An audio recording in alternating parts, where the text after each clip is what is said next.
ang pinakaunang bulagcaster sa Republika ng Pilipinas, si Caromel.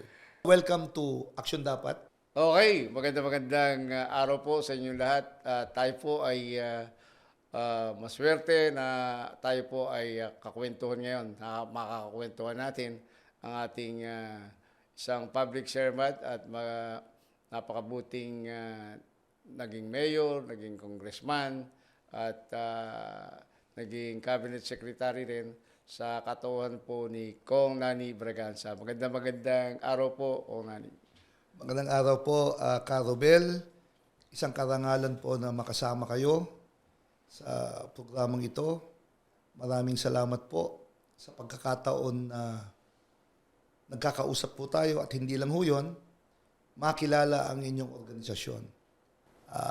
Magandang umaga po sa Yes, inyo, Manong. magandang umagang muli po sa inyo. At alam nyo, ang aking kinasasaya, first time natin nagkausap noon ay nakita ko yung inyong talagang kagustuhan na mapaglingkuran ating sektor na may kapansanan, which is ito po yung talagang mahal na mahal ko din sapagkat ako po ay isa rin may kapansanan. Ano nga po pala, ang inyong kaibigan, ang bulagcaster ng bayan, Romel Constantino San Pascual po.